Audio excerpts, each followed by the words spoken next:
এক ফোঁটা নাপাক পানির থেকে আমি রক্ত গোশত হাড্ডি এইভাবে করে মায়ের গর্ভে তোমারে বানাইলাম, ফেরেশতার মাধ্যমে সুন্দর করে তোমার সূরাটার গঠন দিলাম। আমি আল্লাহ কুদরতের হাত দিয়া তোমার চেহারাটা বানাইছি। এই জন্য তাকায় দেখছনি একই মায়ের সন্তান, 5টা ছেলে 5টা মেয়ে, একজনার চেহারার সাথে আর একজনার চেহারার কোনো মিল নাই, একজনার কণ্ঠের সাথে অন্যের কণ্ঠের কোনো মিল নাই।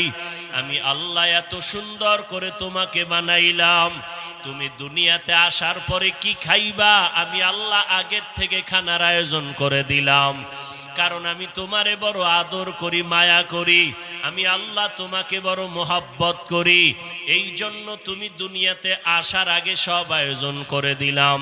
তোমার আলোর দরকার, সূর্য দিয়া আলোর ব্যবস্থা করলাম, বাতাসের প্রয়োজন, বাতাসের ব্যবস্থা করলাম, পানির প্রয়োজন, আমি আল্লাহ পানির ব্যবস্থা করে দিলাম।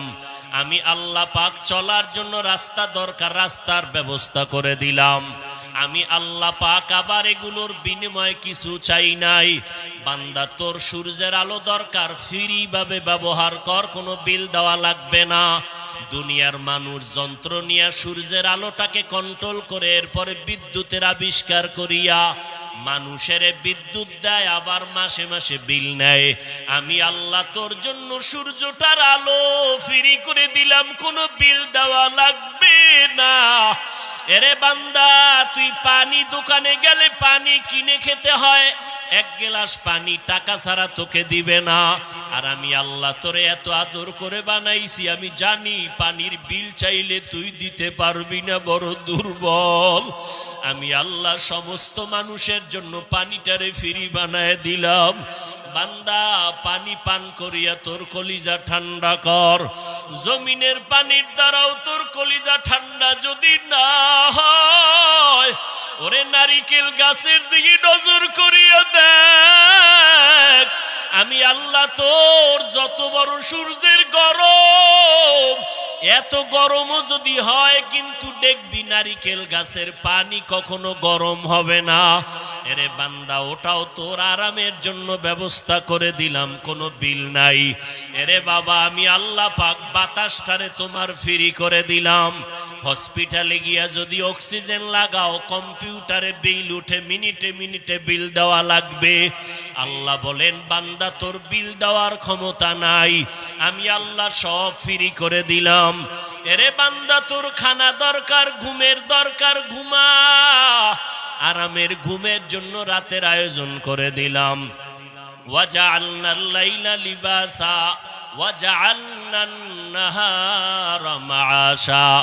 আমি আল্লাহ পাক সব কিছু তোমারে ফ্রি করিয়া দিলাম। আমি আল্লাহ এর বিনিময়ে কিছুই চাই নাই। আল্লাহ পাক এত কিছু তোমাকে আমাকে দেওয়ার কারণটা কি? আল্লাহ বলেন, আমার ছেলে নাই, আমার মেয়ে নাই, আমি আল্লাহ কাউকে জন্ম দেই নাই, কারো থেকেও জন্ম নেই নাই। আমি আল্লাহ বড় আদর করে তোমাদের বানাইয়া দুনিয়ার সব কিছু তোমাদের গোলামির জন্য বানায়া দিয়া দিলাম ফ্রি। আমি আল্লাহ এগুলো ফ্রি করিয়া দিয়া তোমার থেকে কি চাই? একটা টাকাও চাই না, কিছুই চাই না। আমি আল্লাহ এটাও বলি না সারা রাত রোজায় নামাজে কাটাও, এটাও চাই না। সারা দিন রোজা রাখবা, জিহাদের ময়দানে যাবা, এটাও চাই না। বরং 24টা ঘন্টার ভিতরে তুমি দোকানপাট, ব্যবসা বাণিজ্য, লেখাপড়ায় 22টা ঘন্টা তুমি দিয়া দাও। মাত্র 2টা ঘন্টা তুমি আইসা 5 বেলার নামাজে আমি আল্লাহকে হাজিরা দাও।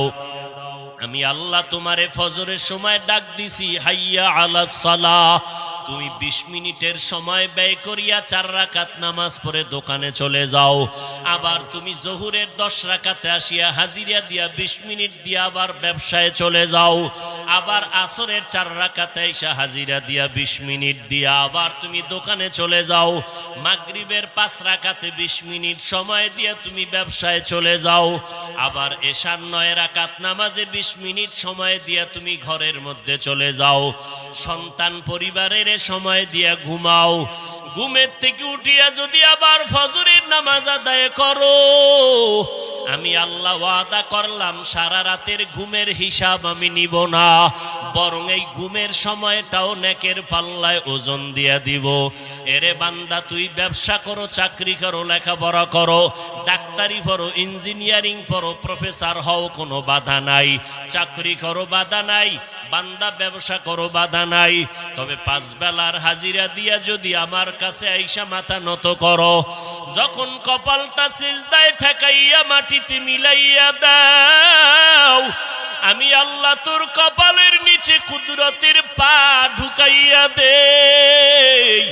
আমি আল্লাহ পাক রব্বুল আলামিন তোর কপাল মাটিতে লাগতে দেই না। আমি আল্লাহ পাক রব্বুল আলামিন যখন তুই হাজিরা দিলি 2 ঘন্টা সময়ের 20 মিনিট করিয়া, আমি আল্লাহ তোমার জিন্দেগির কোনো খানার হিসাব নিব না। আমি আল্লাহ তোমার কোনো কাজের হিসাব নিব না। কিয়ামতের ময়দান যেদিন কায়েম হয়ে যাবে, সমস্ত মানুষগুলো উলঙ্গ হয়ে দাঁড়াবে, সূর্যটার গরম জমিনের মধ্যে তামা করে ফেলবে।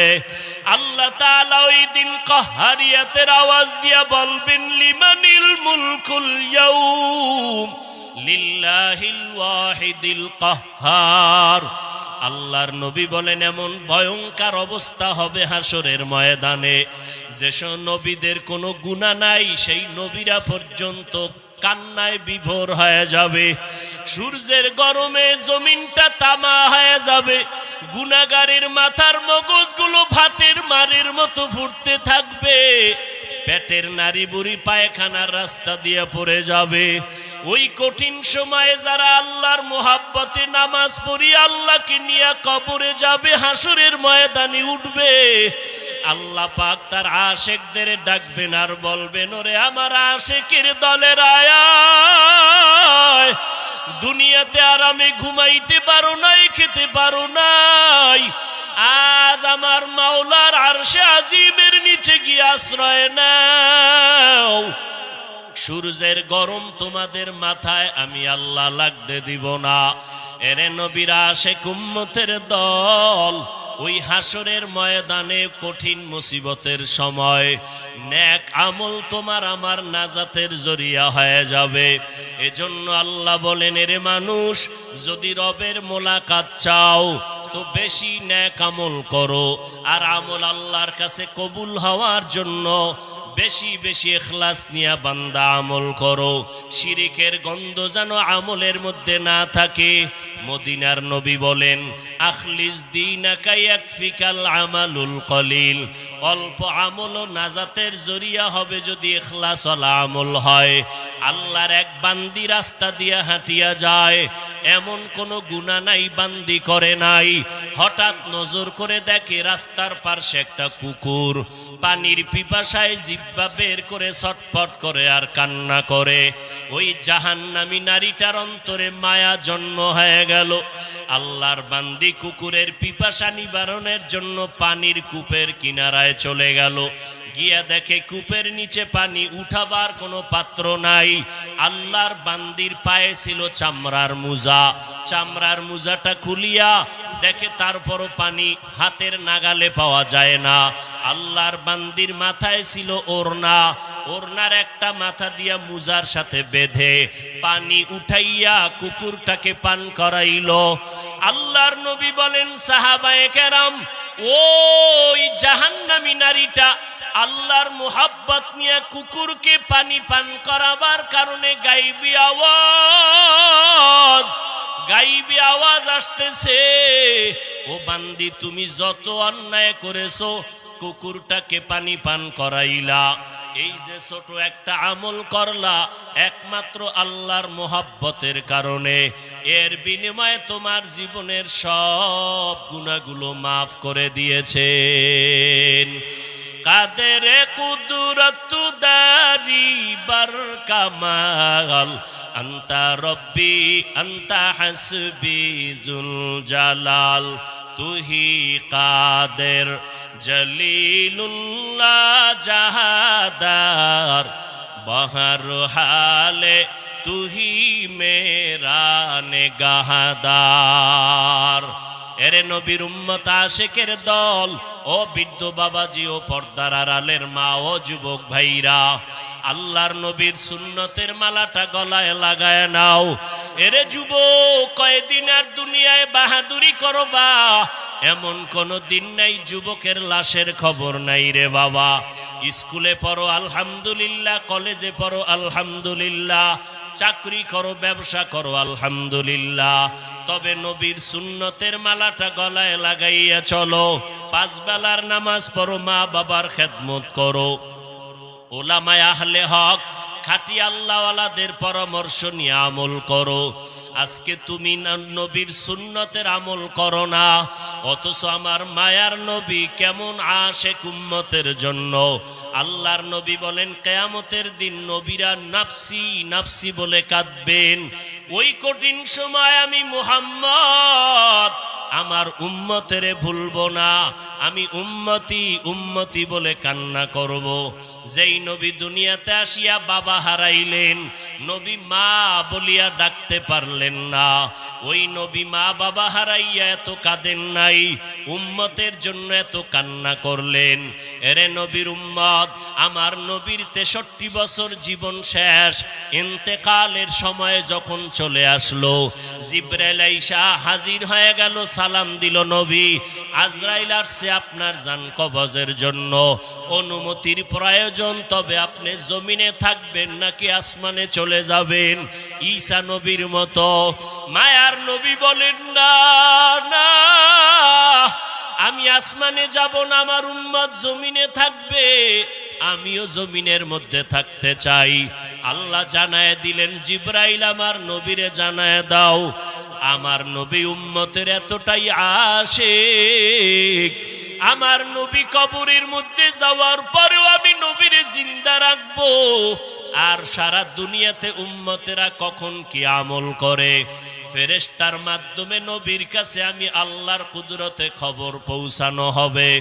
এরে নবীর উম্মতের দল, আমার নবী নবীর আদর্শ কায়েমের জন্য রাত নাই, ঘুম নাই, খানা নাই, এত কষ্ট করেছেন। আমার নবী তায়েফের ময়দানে হেঁটে হেঁটে কালেমার দাওয়াত দিতে গেলেন, ওই কাফের বেঈমানেরা পাথর মেরে মেরে আমার নবীর শরীর রক্তে রঞ্জিত করে ফেললো। মায়ার নবীর শরীরে যে মশা মাছি পড়া হারাম, ওই শরীরে পাথরের আঘাতে রক্ত পড়ে জুতা আটকায় গেল। আল্লাহ বলে, জিবরাইল যাও, আমার নবীর কান্না সহ্য করতে পারি না, এখনই যদি অর্ডার করে তায়েফের জমিন উল্টাইয়া সব ধ্বংস করে দাও। কেমন মায়ার নবী আমার! জিবরাইল আসিয়া বলা মাত্র নবী বলেন, না না, তায়েফের মানুষ ওরা চিনে না আমি মুহাম্মদ কেমন। এই তায়েফওয়ালারা যদি জানতো আমি মুহাম্মদ বড় এতিম, আমার বাবা নাই, আমি মা হারা হয়ে বড় এতিম হয়ে গেলাম, ওরা আমাকে না চিনিয়ে পাথর মেরে তাড়ায় দেয়। আমি দোয়া করি একদিন যদি দিনের কাজে আসবে, আল্লাহ কবুল করলে ওদেরকে মারবা না, বাঁচাইয়া রাখবেন আমার আল্লাহ। একদিন দিনের খেদমতে ওরা কাজে লাগবে। ও নবীর আশিক উম্মতের দল, আমার নবীর আদর্শ মানিয়া চললে তো স্বাধীনতাও নষ্ট হবে না, লেখাপড়াও বন্ধ হবে না, চাকরি যাবে না, ব্যবসাও বন্ধ হবে না। আপনার আমার মতো বহু আল্লাহর বান্দা ব্যবসা করে, দাড়িওয়ালা নামাজি আছে না নাই? আপনার আমার মতো বহু আল্লাহর বান্দা লেখাপড়া করে, স্কুল কলেজে দাড়িওয়ালা নামাজির অভাব নাই, ড্রাইভারি করে দাড়িওয়ালা নামাজির অভাব নাই, কোটি টাকার ব্যবসা করে হালাল ভাবে চলে, দাড়িওয়ালা নামাজির অভাব নাই। আপনি আমি কেন পারবো না? আল্লাহর কাছে তওবা করেন, আল্লাহকে মুহাব্বতে ডাকেন আর বলেন, হে মালিক, গুনাহের কারণে দিলটা শক্ত হয়ে গেল, এখন আর কারো বয়ান অন্তরে লাগে না, কোরআনের আওয়াজ অন্তরে নরম করতে পারে না, না জানি আল্লাহ বেজার, কারো বরদোয়া লাগলো। এখনো সময় আছে, মা বাবার দোয়া নিয়ে সামনে আগাও, আল্লাহওয়ালাদের নেক নজর আর দোয়া নিয়ে সামনে আগায় যাও। আল্লাহর খাস ওলিরা যখন এক নজর লাগাবে দরজা খুলে যাবে। মা বাবায় যখন হাত দিয়া দোয়া করবে মাথায় আল্লাহ দরজা খুলে দিবেন। আল্লাহর কাছে অন্তর দিয়া তওবা করো যুবক ভাই। দুনিয়াতে আসছি একদিন, চলে যাব একদিন, মরণ তো একবার হবে, তবে কি নিয়ে কবরে যাব? আমার ওই মরণের পরে অন্ধকার কবরে আমার কেউ যাবে না, মা বাবা ভাই বোন কেউ নাই। ওই কবরে শুধু ডানে বামে উপরে নিচে মাটি, অন্ধকার, কোনো বাতির আয়োজন নাই। একমাত্র নেক আমল আমার সম্বল ছাড়া আর কিছুই হবে না। অতএব জীবনে যত গুনাহ করেছি আজকে তওবা করে নিব। জীবনে আর নামাজ ছাড়বো না, বেপরদায় চলবো না, মা বাবাকে কষ্ট দিব না, উলামায়ে কেরামের বিরুদ্ধাচরণ করব না, নবীজির সুন্নাত অনুযায়ী জীবনটা চালাবো, উলামায়ে আহলে হকের পরামর্শ নিয়ে চলবো, খাস আল্লাহওয়ালাদের সোহবতে নিয়ে আমল করব। দেশের বিরুদ্ধে, জাতির বিরুদ্ধে কোনো ষড়যন্ত্রে লিপ্ত হব না। তওবা করার যদি নিয়ত হয়, অন্তরে যদি দুর্বলতা মুনাফিকি না থাকে, খাঁটি তওবার নিয়তে দুটো হাত আল্লাহকে দেখাইয়া দেই। আয় আল্লাহ, আমাদের হাতগুলো কবুল করে নেন, তওবা কবুল করে নেন। আয় আল্লাহ, তওবার উপরে মজবুত হইয়া চলার তৌফিক দান করেন, আমিন। ফামান কানা ইয়ারজু লিকা রাব্বিহি ফালইআমাল আমালান সালিহা ওয়ালা ইউশরিক বিইবাদাতি রাব্বিহি আহাদা। আল্লাহ দুনিয়াতে মানুষ পাঠাইছেন ইবাদতের জন্য, আর ইবাদতের চূড়ান্ত পুরস্কার কি? রবের সাথে মোলাকাত। আর ওই রবের সাথে মোলাকাতের জন্য আমাদের করণীয় নেক আমল। আর আমলের জন্য দুইটা দিক নজর রাখতে হবে। ইখলাস ছাড়া আমল কবুল হবে না, শিরিকের গন্ধ থাকলে আমল নষ্ট হয়ে যাবে। অতএব ইখলাসের সাথে শিরিক মুক্ত হইয়া আল্লাহ পাকের ইবাদত করার তৌফিক দান করেন। ধৈর্যের সাথে বসবেন, পীর সাহেব হুজুর আসবেন, আখিরি মোনাজাত দিয়ে যাবেন।